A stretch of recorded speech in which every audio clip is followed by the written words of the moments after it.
পিসি, ও পিসি, বলছি 5,000 টাকা করে কবে দেবেন? আপনি যে বললেন যে যে যারা আছে, যেখানে যারা থাকছো অন্য রাজ্যে, তারা ফিরে এসো, তাদেরকে আমরা 5,000 টাকা করে মাসিক ভাতা দেবো। তা আজকে 2 মাস হয়ে গেল, আগস্ট মাসের 5 তারিখে আমরা ফিরে এলাম, এখনও পর্যন্ত কোনো ভাতা পেলাম না। তো যদি ভাতাটা কোন জায়গা থেকে পাওয়া যাবে সেটা তো বলবেন। কোন অফিসে যেতে হবে, গেলে আবেদন করব, সেখান থেকে আমাদের ভাতা দেবে। তা আপনারা তো কিছু বলছেন না। তা আমরা কি সত্যিকারে ভাতা পাবো? আর দিদি, আর একটা কথা বলতে চাই, আপনার অনুপ্রেরণায় আমি একটা ব্যবসা শুরু করেছিলাম, ঘুগনি। আপনি তো বলেছিলেন যে পুজোর সময় ঝালমুড়ি নিয়ে বেরোতে, পরের দিন ঘুগনি নিয়ে বেরোতে। আমি প্রথম দিন থেকেই ঘুগনি নিয়ে বেরিয়েছিলাম। তো পুজো মণ্ডপের সামনে গেলে ওখান থেকে পুজো উদ্যোক্তারা বলছে, যেখানে বসতে গেলে তোমাকে টাকা দিতে হবে, বিনা পয়সা তোমাকে আমি বসতে দেবো না। তো ঠিক আছে, জিজ্ঞেস করলাম কত টাকা দিতে হবে। তো ওনারা বলছেন 4,000 টাকা। 4,000 টাকা নয়, প্রথমে বলেছিল 5,000 টাকা।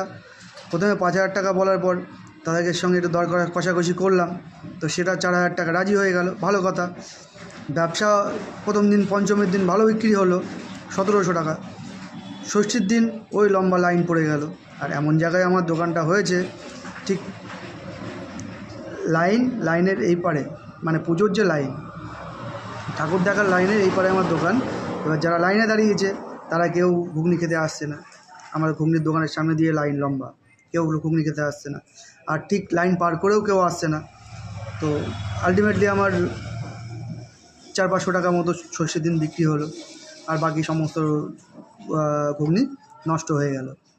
পরের দিন ওই, মানে নষ্ট হয়ে গেল বলতে কি, বা ঘুগনিগুলো বেঁচে গেল, ফ্রিজে রাখলাম। ফ্রিজে রেখে পরের দিন আবার গরম টরম করে নিয়ে শুরু করলাম ব্যবসা। পরের দিনও তাই, সেই লম্বা লাইনের জন্য আমি ব্যবসা আবার বন্ধ হয়ে গেল। ঘুগনি টক হয়ে পচে গেল। বাড়িতে যে মটরগুলো ভেজানো ছিল সেগুলোও নষ্ট হয়ে গেল। এবার বলুন দিদি, আমি 4,000 টাকা ওদেরকে আমি কী করে দেবো? 6-7 দিন ওখানে ব্যবসা করতে গেলে 7 দিনে 400 টাকা, 350-400 টাকা কারেন্টের জন্য দিতে হয়েছে। আর 4,000 টাকা পুজো উদ্যোক্তাদের দিতে হয়েছে। এবার বলুন, ঘুগনি বিক্রি করে আমি তো কোনো লাভবান হতে পারলাম না। এবার আমি কী করব?